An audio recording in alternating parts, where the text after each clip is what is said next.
Back on the Young Turks. I just read a Wall Street Journal article today talking about how Barack Obama is reading a book called Lessons in Disaster. And Rahm Emanuel had read it earlier and wanted to pass it on to the president, but the president already had his own copy. So he gave it to Axelrod, and they're all reading it in the White House. And it's lessons in what happened and what went wrong in Vietnam and how, of course, it runs to their head it might apply to Afghanistan.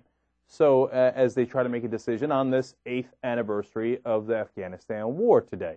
So what we decided to do was bring on the author of that book, Gordon Goldstein, to talk about Lessons in Disaster. Gordon, welcome to the Young Turks. How are you? Thanks for having me on your program. No, we really appreciate you coming on. So tell us a little bit about what exactly is in Lessons in Disaster, and then we'll build off of that.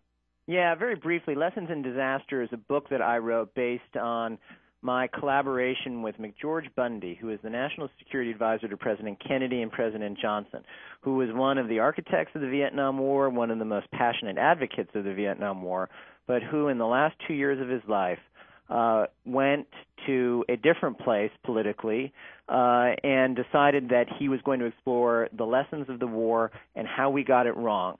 And he invited me to collaborate with him on a retrospective memoir of the mistakes that were made in the decision-making process. And this book is a distillation of my collaboration with Bundy and draws on some of the lessons that we were developing and some that I've developed myself. So what were the most important lessons of what we did wrong in Vietnam?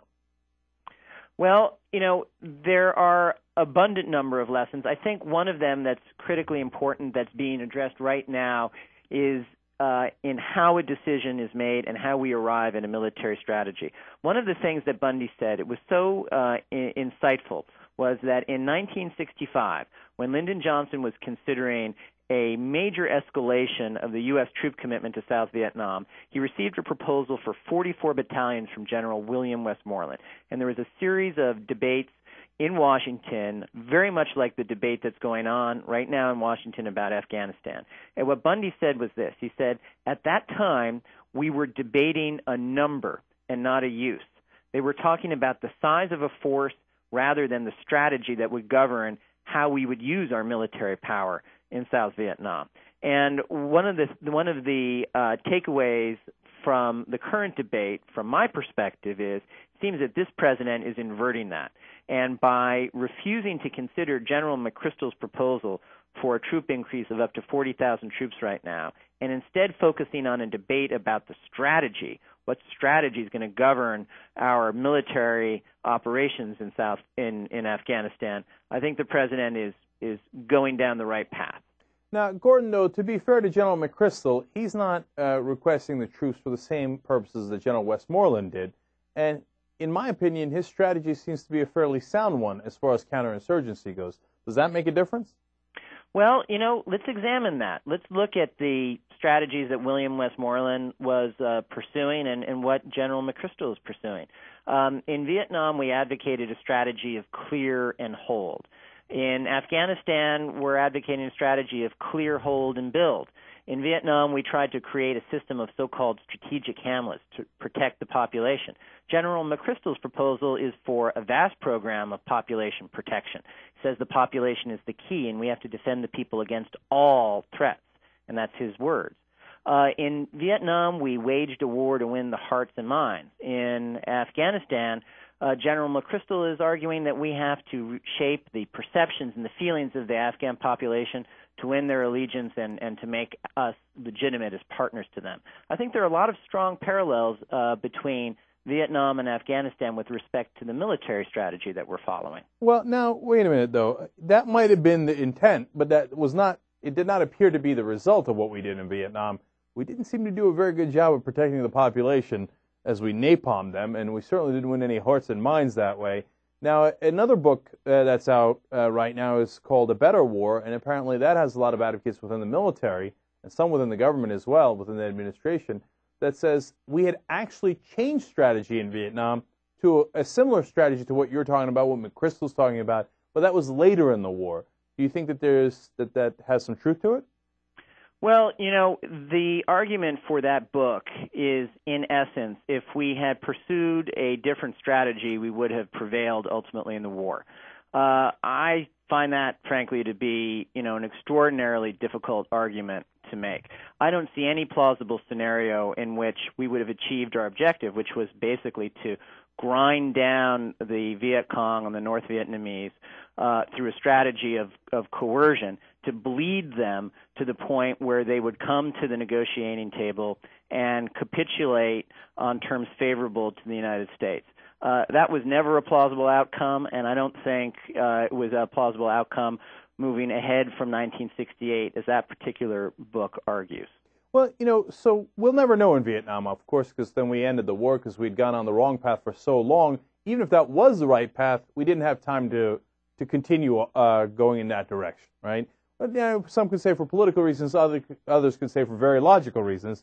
It simply wasn't going to work.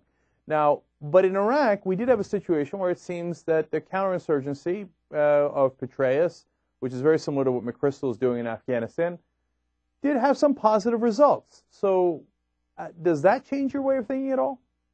It doesn't, and it doesn't for this reason. I think that the parallel is not between Afghanistan and Iraq, but Afghanistan and Vietnam. I mean, look. Just with respect to the basic core geography, Iraq was a largely urban country with three very well differentiated populations and a very clear program for trying to interpose our troops between them. Afghanistan, in contrast, is a nation the size of California and New York combined. If you're going to try to protect the population of Afghanistan, you in essence are signing up to protect 40,000 discrete villages scattered over this massive landmass. If you're going to try to engage in population protection in Afghanistan, you're going to have to take this core number of forces that we have on the ground, and you're going to have to continually expose them to roadside bombs, to ambush, to the types of insurgent actions that made July and August of this year the two most lethal months in our entire 8 years in Afghanistan. I don't see from where I am now reading General McChrystal's August 30th summation of strategy in Afghanistan, which is all based on population protection and nation building. I don't see how that's going to achieve lasting stability in Afghanistan at a price that this country is willing to pay. I have a theoretical question I want to ask you about that. We're talking to Gordon Goldstein. He wrote Lessons in Disaster about Vietnam, and it's a book apparently widely circulated in the White House and that President Obama has just read. So my theoretical question is, do you think that if we had enough resources, and which might be resources that we could never begin to have, right? But we had enough troops, enough money, enough of a commitment for enough of a long period of time that we could get this done in Afghanistan, but we just are that's an unrealistic amount of resources to expend here? Or do you think that it's not possible under any circumstance? Well, it all depends on what getting it done means. If getting it done means a program of nation building to create good governance, capacity, economic development, and population protection in Afghanistan, no. I don't think there's any degree of resources we could pour into that country that would achieve that objective. Yet I don't believe that is our national security objective in Afghanistan. I believe our national security objective there is to prevent Afghanistan from ever becoming a point of exposition for large-scale terrorist activities like 9/11, and I think also we have a subsidiary goal of having a military capability there if there's ever massive instability in Pakistan and their nuclear facilities, their nuclear arsenal is at risk. So do you agree with the Biden approach that we should keep some forces there as to have an ability to impact what happens in Afghanistan and Pakistan, whether it's through the drones or special forces, et cetera? Well, I do, and I think the president was right to say today that it's a false choice and a straw man to say that this is a debate between going all in or bugging out. It's not. We're going to be maintaining a presence in Afghanistan for a long time to come. And I think we have to note that the strategy this is one of the great ironies that people don't appreciate. There was a strategy that was pursued by the Bush administration to use increasingly targeted, lethal forms of selective action to go after the al-Qaeda infrastructure. That was a successful program. It was continued by President Obama and was expanded. In 2008, there were 36 drone and predator attacks where we knocked out the first, second, third, fourth, in some cases the fifth levels of the al-Qaeda infrastructure. By some accounts, we've knocked out 15 out of the 20 top targets in that country since 2008. So the counterterrorism strategy has yielded some very real results. You know what show talks about that all the time? We do. I feel like I'm the only one. I'm like, wait a minute, look at all these great results. How come nobody's talking about it? And I figured out why. Because Obama doesn't do the press conferences that Bush did. When Bush ever got anyone, he'd come out there and be like, oh, we got the number 2 guy, we got the number 3 guy, yay us. And Obama's very, very quiet about it. It might be smart diplomatically, but politically, it might not be the best way to go. But real quick, we have 30 seconds here. Fun question for you. Are you flattered that the book is being read all over the White House, including by the president? Well, of course I am. Look, any author who is fortunate enough to have the president read their book is going to be honored and gratified, and I'm no exception. It's great. All right, Gordon Goldstein, and the book is Lessons in Disaster, and we'll put it up at theyoungturks.com in our library so that our esteemed listeners can read it as well, which, of course, is, I'm sure, just as much of an honor. That would be great. All right, Gordon, thanks for joining us. We really appreciate it. Thanks for having me on your program.